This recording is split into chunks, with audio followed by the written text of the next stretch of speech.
game. Got a little chalk pregame. LeBron James. LeBron James. And then the turnaround. Time winding down.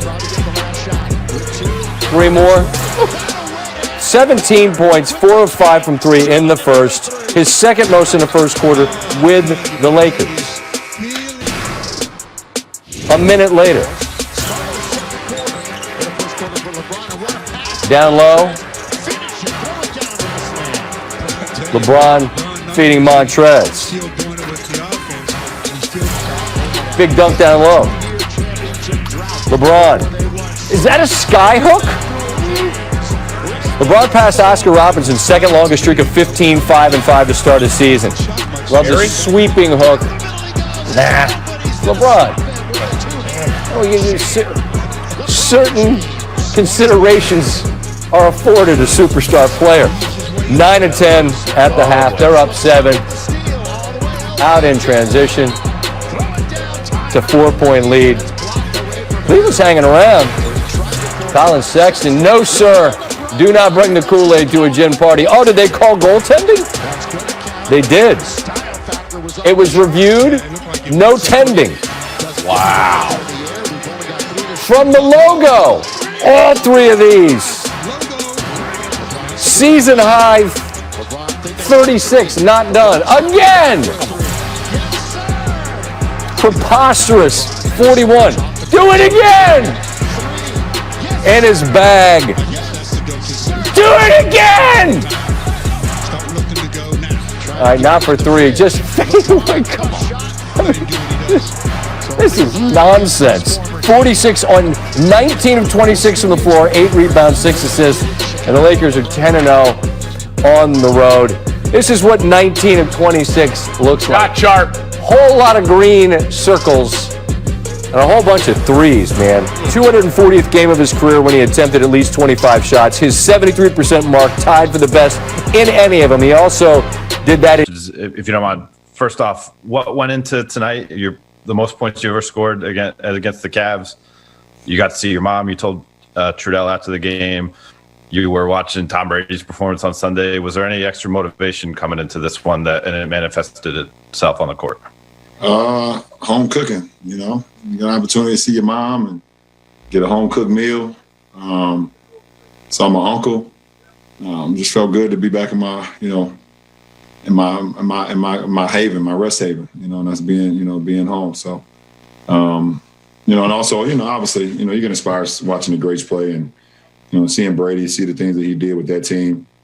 That inspired me as well, but I just felt pretty good. I mean, as I have the whole season, I've been getting better and better as each game goes on, and felt good from the beginning and just trying to keep it going. And quick follow, Senator Rob Portman in your home state of Ohio announced he's going to retire in 2022, and there's some calls for you to step into the void there. What do you think about that? And would there ever be a political future for you? No, I haven't thought about that at all. Still got a job to do here and playing a game at a high level. I want to continue to see what I can continue to do at this, this beautiful game of basketball. I owe it to the game. It's given so much to me, so I owe it to the game. But I haven't even thought about, political stance or being in office and things of that nature on that side. That's definitely not in my thinking right now. Dan? Senator, I have a question.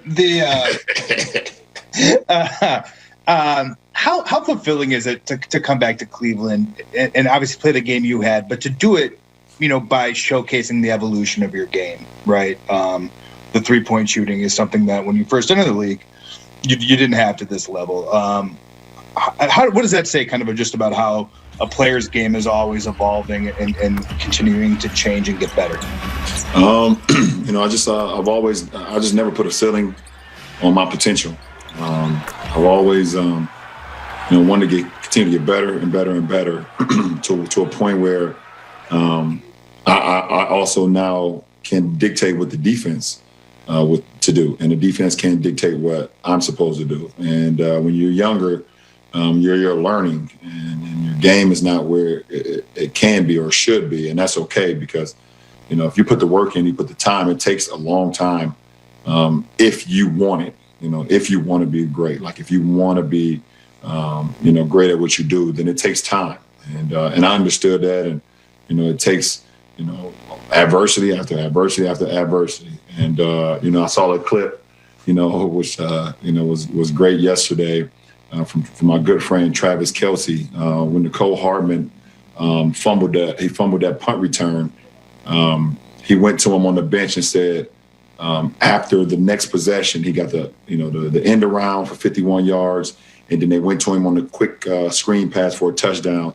Travis Kelce went to him on the sideline and said, that's how you handle adversity. That's how you handle adversity. You know how you handle it? You smack it in the mouth. And for me, I've always tried to handle adversity by just saying, let's smack it in the mouth and let's continue to get better and better and better. And the best teacher in life is experience. So I thought that's a big part of my career. Lauren? Hey, LeBron, can you take us through your day leading up to the game today and what you were not able to do that you would normally do in a game back in Cleveland? And what were some of the things that you obviously mentioned your mom, but the things you were able to do that? Well, besides not being able to stay at my own home, that's the only thing that was different. But I treated it just like a road game. I woke up, got treatment early, iced down, started to prepare for the game. We had our team meeting, ate breakfast, and then I took my pregame nap, and got up. As soon as I got up, I started preparing for the game a little bit, and then I put the film down. Then I started watching Frank Sinatra documentary. I finished that first episode, and then I got dressed and came to the arena, started to prepare for the game. So normal game day routine for me, probably besides the documentary, but I had a little bit more time because it was an 8 o'clock game, so I got an opportunity to watch the Sinatra doc for a little bit. Kyle? LeBron, at the end of the third quarter, you missed a shot, and it looked like you were having an interaction with somebody on the sideline across from the Cleveland bench. I was wondering who that was, if that's someone you know, and if that added a little fuel to the fire, having someone sitting there live. There's someone I know for sure. Felt like he was just a little bit too excited about seeing me miss, and so that's what happened.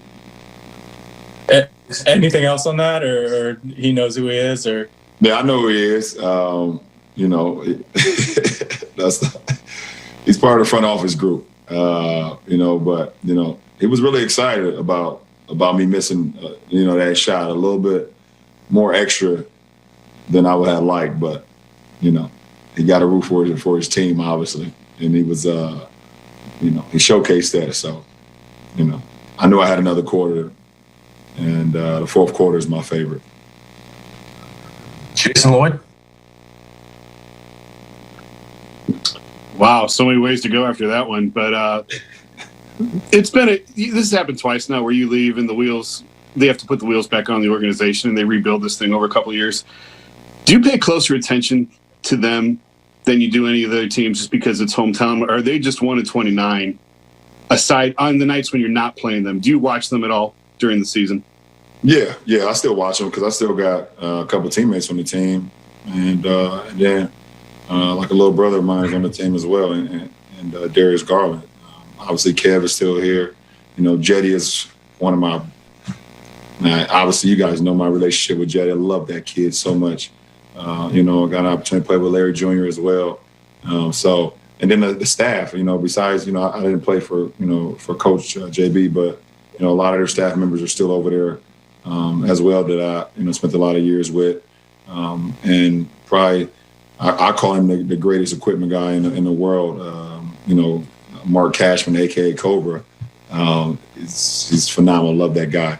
I do play. I always pay close attention to what's going on, and I think JB has done a hell of a job, and they've been drafting well and made a couple of trades, but you can tell that team is improving. They got some young guards that's very dynamic, and Colin and Darius, and the rest of it they can build around. So got some very young pieces that they can, put their future behind. So we'll see what happens. Can you give us the initials? Of who? Of the front office guy. No. Can you give us one of the initials?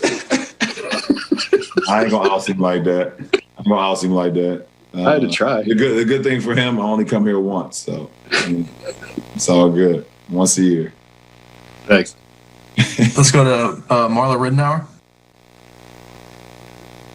Yeah, LeBron, sorry that for a non-basketball question, but I just want to ask you about the Tangier project. And is this just one step in the vision? I mean, are there still, is there more to come?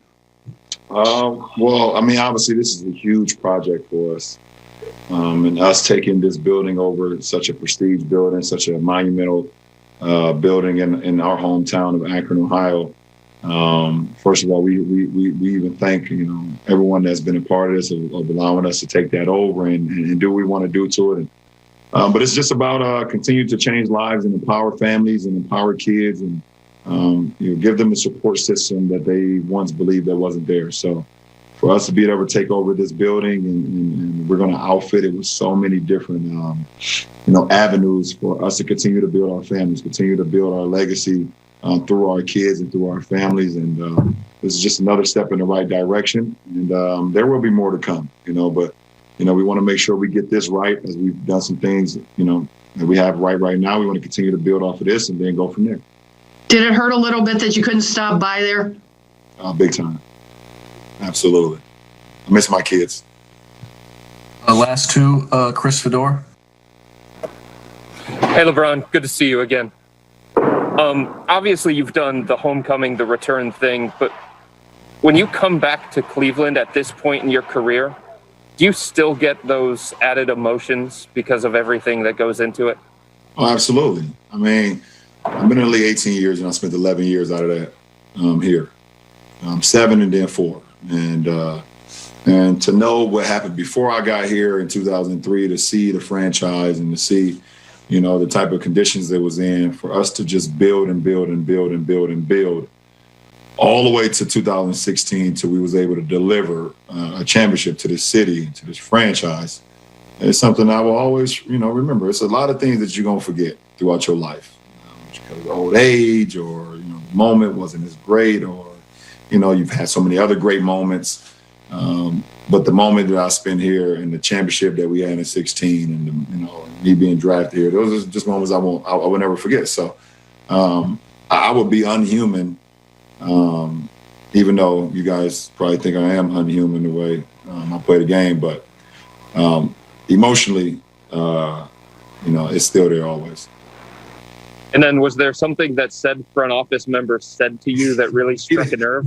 No, he didn't say a word. I told you, he was just a little bit too excited about me missing that shot. It's a million cameras in these arenas. Y'all just got to find a clip to see how excited he was when I missed. I didn't take it well. Last question, Rachel Nichols. LeBron, you have stretches of regular seasons over the years where you've worked on different things. I remember one year in Miami where you were very focused on your efficiency, right, for the whole month and different things like that. What are you focusing on in your game right now? What are you tinkering with or working to get better? Right now it's all about rhythm and continue to work on my conditioning. Obviously, after the short off season, I didn't get an opportunity to really dive into the lab like I've grown accustomed to over my career. Where I can break down a lot of film and then break down areas where I know I need to get better at.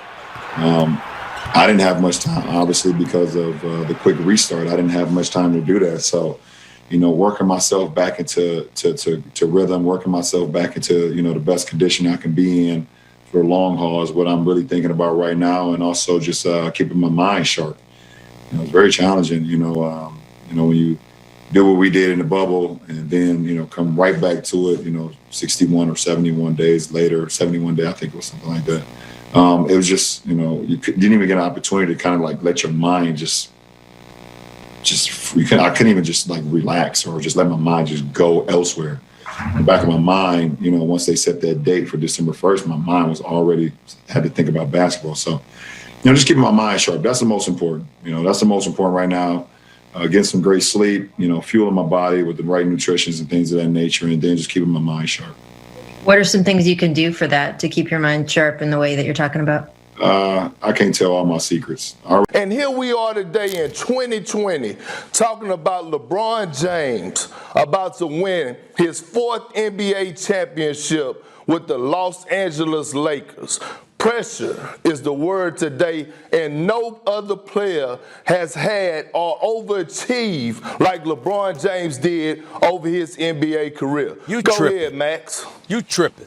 Go ahead, Max. LeBron's not going to pass Jordan in the way we mean greatest, in the way we mean GOAT. When we say GOAT in any sport, we're not talking about counting numbers. We're not talking about, a cumulative career. This guy has accomplished the most. Not really. We're talking about among the players who sustained a peak level for a good amount of time, who hit the highest peak. If you're talking career, then in the modern era, LeBron probably already passed Kareem as an NBA player, if you discount college for Kareem. Probably LeBron's already the career GOAT. It's either him or Kareem. That's why Jordan's 5th on the scoring list, because Jordan took time off. Because Jordan took those 2 years off. Because he did go to college and all that. His NBA career wasn't as long as Kareem's or LeBron's. Although, yeah, Jordan couldn't handle pressure.